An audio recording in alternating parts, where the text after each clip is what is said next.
মোহনবাগান সমর্থকদের বিক্ষোভে কিশোর ভারতী স্টেডিয়ামের বাইরে বিক্ষোভ সামলাতে পুলিশের লাঠিচার্জ। পুলিশ কিন্তু ছুটছে মোহনবাগান সমর্থকদের উপরে। পুলিশ কিন্তু ছুটছে দেখতে পাচ্ছেন আপনারা দেখতে পাচ্ছেন। কিশোর ভারতী স্টেডিয়ামে রবিবার ছিল আইএফএ শিল্ডের ম্যাচ। ইউনাইটেড স্পোর্টসকে এদিন 2-0 গোলে হারায় মোহনবাগান। কিন্তু কেন ইরানে ACL 2 টুর্নামেন্টে টিম পাঠানো হয়নি? প্রশ্ন তুলে ম্যাচের পরই সমর্থকদের বিক্ষোভ। লাঠিচার্জে কয়েকজন সমর্থক আহত হওয়ার অভিযোগ। কলকাতায় ফিরে ফ্যান্স ক্লাবের সদস্যদের সঙ্গে আলোচনা করব, আশ্বাস মোহনবাগানের সভাপতি দেবাশিস দত্ত। সমর্থকরাই হচ্ছে আসল, সেই জন্য সমর্থকদের ব্যথা বেদনাও আমাদের দেখতে হবে।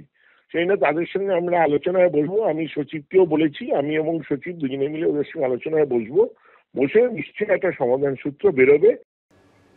দুর্গাপুরের ডাক্তারি পড়ুয়াকে গণধর্ষণ কাণ্ডে গ্রেফতার করা হয়েছে নির্যাতিতারই সহপাঠীকে। বুধবার এই প্রসঙ্গে নির্যাতিতার বাবা বলেন, আমি তো প্রথম থেকে বলেছি, সব সময় বলেছি ওই ছেলেটা ক্রাইম করেছে। কেন তার এই সন্দেহ, তারও ব্যাখ্যা দিয়েছে নির্যাতিতার বাবা। তিনি প্রশ্ন তুলছেন, মেয়ের ওপর যখন অ্যাটাক হলো তখনই কেন সহপাঠী দৌড়ে এসে সবাইকে বললেন না? নিদেন পক্ষে ফোন করেও কেন বললেন না? আমি তো প্রথম থেকে বলেছি, সব সময় বলেছি ওই ছেলেটা ক্রাইম করেছে। দুর্গাপুরের ডাক্তারি পড়ুয়াকে গণধর্ষণের অভিযোগে 4 দিন পর নির্যাতিতার সহপাঠী MBBS এর দ্বিতীয় বর্ষের ছাত্র ওয়াসিফ আলীকে গ্রেফতার করেছে পুলিশ। মঙ্গলবারে নির্যাতিতার গোপন জবানবন্দি রেকর্ড করা হয়। পুলিশ সূত্রে খবর, সেই জবানবন্দির উপর ভিত্তি করেই তার সহপাঠীকে গ্রেফতার করা হয়েছে। ধৃতের বক্তব্যে বেশ কিছু অসঙ্গতি ধরা পড়েছে, বেশ কিছু তথ্য প্রমাণও পেয়েছে পুলিশ। গোটা ঘটনায় সহপাঠীর ভূমিকা নিয়ে প্রথম থেকেই সরব ছিলেন নির্যাতিতার বাবা।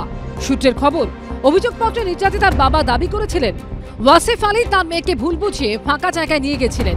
তারপর তারা জানতে পারেন ওয়াসিফ আলী ও তার বন্ধুরা মেয়েকে গণধর্ষণ করেছেন। ওই ছেলের দায়িত্ব ছিল, ঠিক আছে আমার মেয়ে ওদের সঙ্গে গেছে, ঠিক আছে, সেখানে আমার মেয়েকে অ্যাটাক হলো, তুই তো সঙ্গে সঙ্গে আসে বলতে পারতি, সিকিউরিটি গার্ড ছিল, মোবাইল ছিল, তাহলে কিছু অসুবিধা হতো না। তো এসব তো কাজ তো ওই ছেলের ভূমিকা তো সম্পূর্ণ আছে। নির্যাতিতার বাবার দাবি, পরিকল্পনা মাফিক সব করা হয়েছে। সেই সহপাঠীর সম্পূর্ণ পরিকল্পনাই আছে, প্রি প্ল্যান হয়েছিল, নাহলে এটা হবে কি করে বলুন? ওটা আগে প্ল্যান হয়েছিল, প্ল্যান মতো সেটিং করে ও আমার মেয়েকে এটা সেটা বলে ওকে বাইরে নিয়ে গেলো। এইসব বদমাশির মুখ্য কার্পেটদার হচ্ছে ওই ছেলেটা, তার বন্ধুটা। দুর্গাপুর গণধর্ষণ কাণ্ডে প্রথম থেকেই পুলিশের স্ক্যানারে ছিল সহপাঠীর ভূমিকা। দফায় দফায় তাকে জিজ্ঞাসাবাদ করে পুলিশ। মঙ্গলবার সেই কথা জানিয়েছিলেন আসানসোল দুর্গাপুরের পুলিশ কমিশনার। ওর রোল ও সন্দেহের ঊর্ধ্বে নেই, ওই জন্য আমরা ওরও যে কাপড় জামা আছে সেটা আমরা ওয়ারিং অ্যাপারেল যে আছে সেটা আমরা সিজ করি। ইনভেস্টিগেশন মধ্যে যে পাচ্ছি সেই হিসাবে আমরা ওকে জিজ্ঞাসাবাদ করছি। এর কয়েক ঘন্টা পরেই গ্রেফতার করা হয় নির্যাতিতার সহপাঠী ওয়াসিফ আলীকে। এই ঘটনায় গ্রেফতারের পর আপনার দাবিটা কি রয়েছে, কি চাইছেন?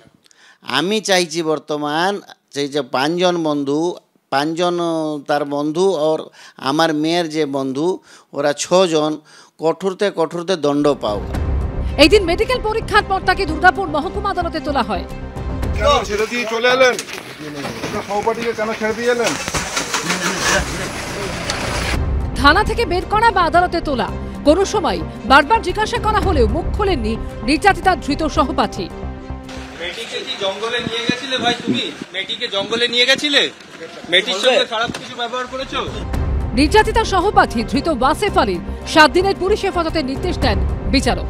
পার্থপ্রতিম ঘোষ, হিন্দল দে ও মনোজ বন্দ্যোপাধ্যায়ের রিপোর্ট, এবিপি আনন্দ। দুর্গাপুর কাণ্ডে হাসপাতালে দেওয়া নির্যাতিতার যে বয়ানের ভিত্তিতে এফআইআর হয়েছে এবং পরে নির্যাতিতার কাছ থেকে যা জানা গেছে বলে পুলিশ সূত্রে দাবি, সেই 2 তথ্যের মধ্যেও ফারাক সামনে এসেছে। কিন্তু সঠিক তথ্য কি, উঠছে সেই প্রশ্ন। গণধর্ষণের মতো ভয়ঙ্কর অভিযোগ, 6 জন গ্রেফতার, কিন্তু প্রশ্নের সংখ্যা আরও বেশি। এখনো অনেক ধোঁয়াশা, এখনো অন্ধকার। দুর্গাপুর গণধর্ষণ কাণ্ডে হাসপাতালে দেওয়া নির্যাতিতার যে বয়ানের ভিত্তিতে এফআইআর হয়েছে এবং পরে নির্যাতিতার কাছ থেকে যা জানা গেছে বলে পুলিশ সূত্রে দাবি, সেই 2 তথ্যের মধ্যে ফারাক রয়েছে। পুলিশ সূত্রে দাবি, হাসপাতালে দেওয়া বয়ানে উল্লেখ ছিল নির্যাতিতা ও তার বন্ধু গল্প করতে করতে ঘুরছিলেন। তখন তারা দেখেন 3 জন তাদের দিকে আসছে। এরপরই তারা জঙ্গলের দিকে দৌড়ন। পুলিশ সূত্রে দাবি, হাসপাতালের দেওয়া বয়ানে নির্যাতিতা বলেছিলেন ওই তিনজন তাকে ধরে ফেলে। এরপরই তার ফোন নিয়ে নেওয়া হয় এবং বলা হয় বন্ধুকে ডাকতে। বন্ধু না আসায় অভিযুক্ত তিনজন ছাত্রীকে টেনে নিয়ে যায়। এরপর ওই তিনজনের মধ্যে একজন তাকে ধর্ষণ করে। এরপর বাইরে থেকে দুজন এলে ওই তিনজন পালায়। এরপর একজন যায় ওই তিনজনকে আনতে। তারপর ওই তিনজনও আসে। মোট 5 জন তাকে ঘিরে দাঁড়িয়েছিল। তারা ডাক্তারি ছাত্রীকে ফোন দিয়ে বলে বন্ধুকে ডাকতে, কিন্তু বন্ধু না আসায় ছাত্রীকে আটকে রাখা হয়। ছাত্রী নিজের কাছে থাকা 200 টাকা দিয়ে দেন। এরপর ফের বন্ধুকে ফোন করে ডাকেন ওই ছাত্রী। ছাত্রীর ফোনটি রেখে দিয়ে বলা হয় পরের দিন 3000 টাকা দিয়ে ফোন নিয়ে যেতে। কিন্তু পুলিশ সূত্রে দাবি, পরে নির্যাতিতার কাছ থেকে জানা যায় ওয়াসেফ আলী অর্থাৎ তার বন্ধুই তাকে যৌন হেনস্থা করেন। তিনি বাধা দেওয়ার চেষ্টা করলেও শোনেননি। এরপরই কয়েকজন সেখানে উপস্থিত হয়, যার মধ্যে একজন তাকে ধর্ষণ করে। উনি যেটা বলেছেন অ্যাজ পার কমপ্লেন্ট, ভিকটিমের যে স্টেটমেন্ট আছে, উনি ওর সঙ্গে গিয়েছিলেন, তারপরে এই ঘটনাটা ঘটেছে। পুলিশ সূত্রে দাবি, নির্যাতিতার বাবা আবার যে অভিযোগ দায়ের করেন সেখানে উল্লেখ করা হয়, পরে আমি জানতে পেরেছি আমার মেয়েকে নৃশংসভাবে গণধর্ষণ করেছে ওয়াসেফ আলী ও তার বন্ধুরা। নির্যাতিতার করা অভিযোগের ভিত্তিতে যে এফআইআর রুজু হয় তাতে তার সহপাঠীর বিরুদ্ধে যৌন হেনস্থার কোনো অভিযোগ ছিল না। পুলিশ সূত্রে খবর, পরবর্তীকালে পুলিশ নির্যাতিতার কাছ থেকে গোটা বিষয়টি জানতে পারে। এরপর নির্যাতিতার বাবা ওয়াসেফ আলীর বিরুদ্ধে নির্দিষ্টভাবে নাম করে অভিযোগ দায়ের করে। সঠিক তথ্য কি, ঠিক কি হয়েছিল সেদিন, কারা দোষী, এই প্রশ্নগুলোরই এখন উত্তর খুঁজছে পুলিশ। পার্থপ্রতিম ঘোষ, এবিপি আনন্দ। জোরালো হচ্ছে দুর্গাপুরে বেসরকারি কলেজের কাছে মেডিকেল পড়ুয়াকে গণধর্ষণের অভিযোগের সিবিআই তদন্তের দাবি।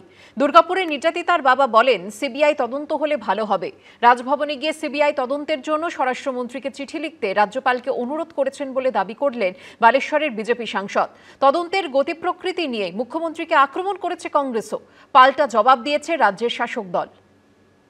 আমি তো কালকে থেকে বলেছি, আজকে থেকে বলেছি, বেতন তো হলে একটু ভালো হবে, আমার মেয়েকে ন্যায় দিবে। मैंने बोला इस विषय में आप थोड़ा होम मिनिस्टर को लिखो सीबीआई इंक्वायरी के लिए। একদিকে চলছে তদন্ত আর অন্যদিকে রাজনীতি। দুর্গাপুরে বেসরকারি কলেজের কাছে মেডিকেল পড়ুয়াকে গণধর্ষণের অভিযোগের সিবিআই তদন্তের দাবি জোরালো হচ্ছে। মঙ্গলবার রাজ্যে এসেছে ওড়িশার বিজেপির প্রতিনিধি দল। বুধবার রাজ্যপালের কাছে যান ওড়িশার বিজেপি সাংসদ প্রতাপ সারেঙ্গি। तुमने जिनको पकड़ा ये वास्तव अपराधी है अथवा प्रकृत अपराधी को छुड़ाने के लिए तुम किसी को बलि का बकरा बनाया, इसको भी हमको जानकारी होना चाहिए।